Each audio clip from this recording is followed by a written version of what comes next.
arkadaşlar, Beril'in Hünerleri YouTube kanalıma hoş geldiniz. Bugün hızlı bir şekilde sukulentleri nasıl çoğaltabiliriz? Bununla ilgili kısa bir video paylaşacağım sizlerle. Burada birkaç çeşit sukulentim var. Bu sukulentleri şöyle kaplar kullanarak çoğaltacağım arkadaşlar. Şöyle plastik kaplar kullanabilirsiniz. Tatlı aldığınızda veya peynir falan aldığınızda bu şekilde kapları veriyorlar. Şöyle üzerine havlu peçete koyuyorum arkadaşlar. Havlu peçetenin üzerine de birkaç tane kırmış olduğum sukulentleri koyacağım şöyle. Gelişigüzel koyabilirsiniz. Yine bunun üzerine de şöyle bir havlu peçete koyuyorum.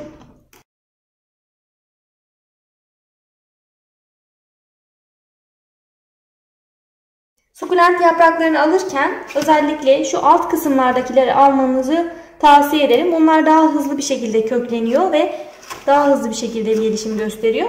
Şöyle koymuş olduğum sukulent yapraklarını bir sprey yardımıyla bu şekilde nemlendiriyorum. Daha sonra kapağını kapatıyorum arkadaşlar.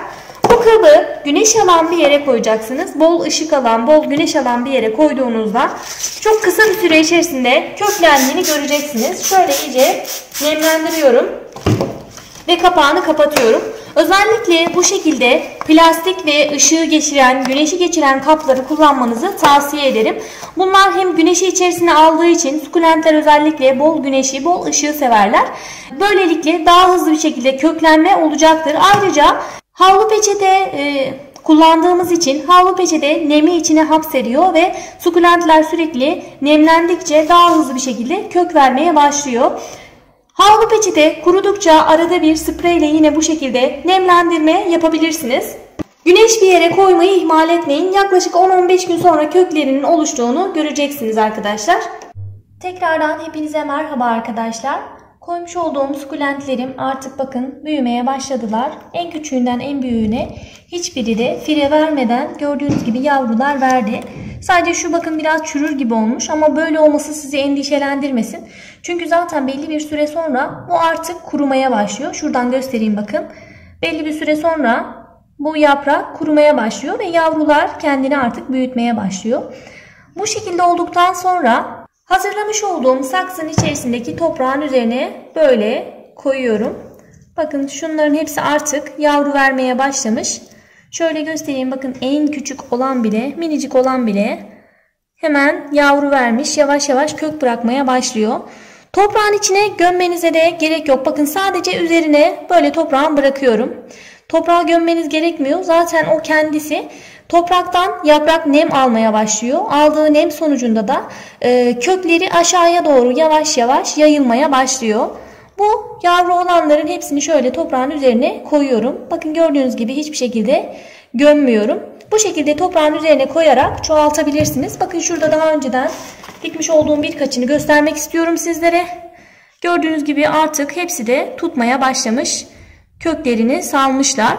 Yaklaşık 15-20 gün sonra bu hale geliyorlar, zaten büyüyorlar. Bu büyüklükleri de tabii büyüme durumları da iklime göre, sıcaklığa göre değişiyor arkadaşlar. Şu an kış aylarında olduğumuz için bu şekilde köklenmesi yaklaşık 10-15 gün kadar sürdü. Ama yaz zamanlarında özellikle sıcak olan zamanlarda bu bir haftada bu hale gelebilir. Çok hızlı büyüyor.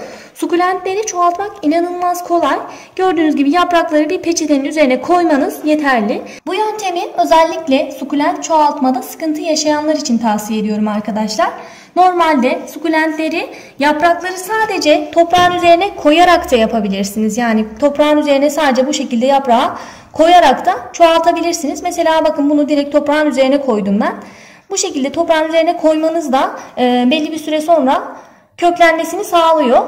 Ama özellikle bazı kişiler çok fazla sulama yaptıkları için yaprak toprağın üzerine çürümeye başlıyor. O yüzden sulama konusunda özellikle sıkıntı yaşayanlar ve yaprakların çürümesine sebep olan kişiler bu yöntemi deneyebilir. Çünkü burada peçete o kadar uzun süre nemi muhafaza etmediği için toprak gibi değil yani. Peçete biraz daha hızlı bir şekilde nemi kurutuyor. O yüzden çürümelerine engel oluyor. Ama toprakta çok fazla sulama yaptığınızda özellikle çürümelere neden olabilir.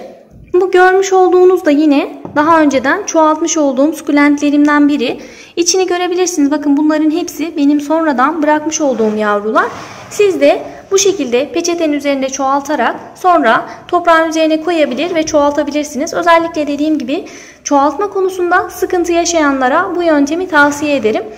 Şu an kış aylarında olduğumuz için köklenmeler biraz yavaş oldu ama özellikle bu yöntemi yazın denerseniz bir hafta içerisinde bu hale gelirler ve toprağın üzerine rahatlıkla alabilirsiniz ve büyütebilirsiniz.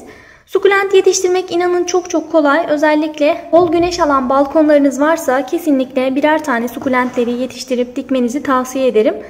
Bakım da çok fazla istemiyor arkadaşlar ve diğer çiçekler gibi çok fazla hastalığa da uğramıyor. Hastalıklarla mücadele etmek zorunda kalmıyorsunuz.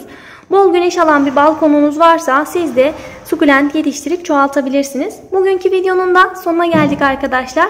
Videonun faydalı olduğunu düşünüyorsanız beğenmeyi unutmayın lütfen. Yeni videolardan haberdar olmak için de kanalıma ücretsiz olarak abone olabilirsiniz. Sorularınızı da bana yorumlarda iletebilirsiniz arkadaşlar.